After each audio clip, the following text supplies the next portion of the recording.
नमस्कार, न्यून प्रणाम सा गुरु महाराज भगवान विष्णु ने। तो आज है शब्दवाणी का शब्द दो, कथा सहित सरल हिंदी व्याख्या। तो शुरू करते हैं।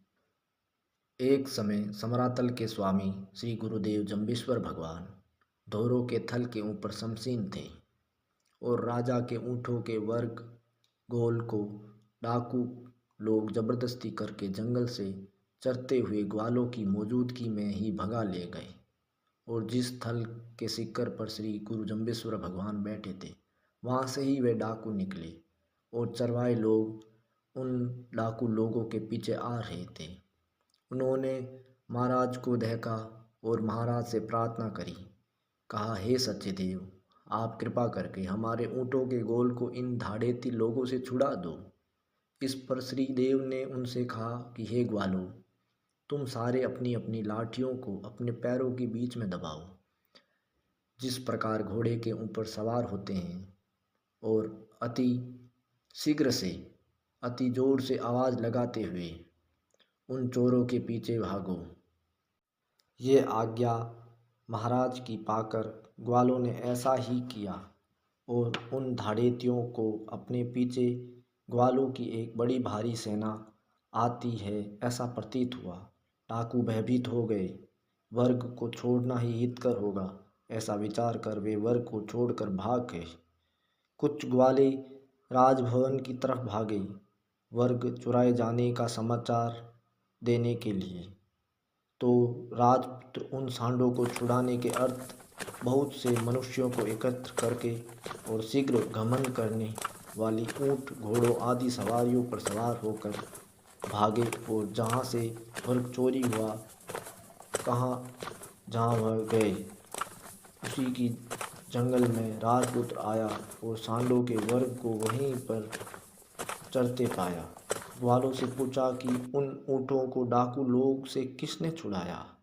ग्वालों ने उत्तर दिया कि श्री गुरु जम्बेश्वर भगवान की कृपा से ये सांड छूटे हैं और उन्होंने ही डाकू लोगों को भगाया है।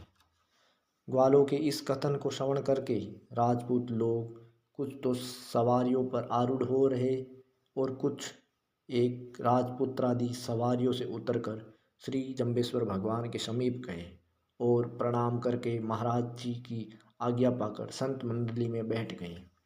और फिर उद्रण राजपूत नरेश जोधा जी के भराता कान्हा जी के पुत्र ने श्री जम्बेश्वर भगवान से प्रश्न किया कि हे देव, मैं आपकी ओर ध्यान देकर देखता हूँ तो आपका पेट पीठ कुछ प्रतीत नहीं होता।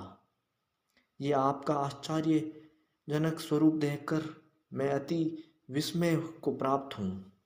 आपका आचार विचार किस प्रकार का है, इस गुप्त भेद को मैं जानना चाहता हूँ। ये सुनकर जम्बेश्वर भगवान ने उत्तर में उनके प्रति शब्द वाणी का शब्द दो कहा, जो आपके स्क्रीन पर आपको नज़र आ रहा होगा। तो हम शुरू करते हैं इसकी हिंदी व्याख्या कि गुरु जम्बेश्वर भगवान ने उस राजा के भाई के पुत्र को क्या कहा। गुरुदेव कहते हैं, जो माया के गुण से रहित है उसे शुद्ध कहा जाता है। जिनमें माया का गुण है वे देवता कहलाते हैं और जिनमें अज्ञान का गुण है वे जीव कहलाते हैं। मेरे रक्त भी नहीं है क्योंकि रक्त जल के समान है। मेरे शुद्ध रूप में मांस नहीं है क्योंकि मांस पृथ्वी का एक भाग है। मुझमें धातु या वीर्य भी नहीं है जो रक्त का एक भाग है। मेरे शुद्ध रूप में मेरे माता पिता भी नहीं है। मैं स्वयं प्रकाश स्वरूप हूँ। मुझमें आसक्ति आदि का कोई क्रिया नहीं है और ना ही क्रोध विचार व्यर्थ कल्पना और दुख दुखादे नहीं है। और मैं क्रोध के वश में होकर किसी को शाप नहीं देता।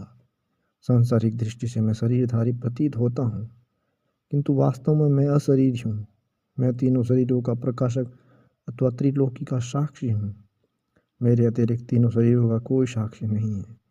जिसका हम जप करते हैं वह मैं एक हूँ, अखंड हूँ, सम विषम का कोई भेद नहीं है।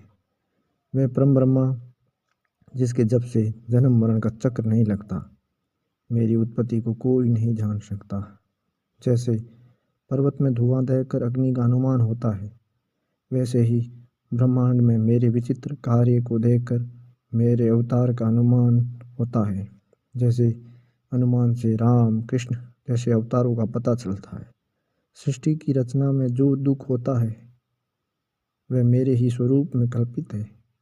अनादि रूप मूल जगत की उत्पत्ति और प्रवाह मैंने ही रचा है। हमारा रचयिता कौन है? जब ऐसा प्रश्न पूछा जाता है तो गुरुदेव कहते हैं, मैं सबका रचयिता हूँ। मैं योगी हूँ, मैं योगी हूँ। मैं समाधि योग करने वाला, अभ्यास करने वाला हूँ। मैं भोगी हूँ, या मैं संसारिक सुखों का भोग करने वाला हूँ, या मैं अल्पाहारी हूँ, कम खाने वाला हूँ, या मैं ज्ञानी हूँ, मैं तत्वों को जानने वाला हूँ, या मैं ध्यानी जो मैं ध्यान योग का अभ्यास करने वाला हूँ, या मैं निज कर्मधारी, या मैं यज्ञ आदि करने वाला हूँ। इस प्रकार मुझे कोई नहीं जान सकता। जिन्हें मेरी कृपा से दिव्य दृष्टि प्राप्त हुई है वे मुझे जानते हैं। मैं स्वयं सुख भोगता हूँ, या मैं दूसरों का पोषण करने वाला हूँ, या मैं जल पृथ्वी आदि तत्वों को धारण करने वाला हूँ, या मैं दया धर्म की स्थापना करने वाला हूँ, और मैं ही बाल ब्रह्मचारी होकर संपन्न हूँ। ये गुरुदेव इस शब्दों के अथवा कहते हैं। धन्यवाद। अगर आपको हमारा ये कार्य पसंद आ रहा है तो आप हमारे चैनल को सब्सक्राइब करें, लाइक करें, शेयर करें और कमेंट करें। कुछ त्रुटियां हुई हो हमसे तो आप हमें क्षमा करें। धन्यवाद।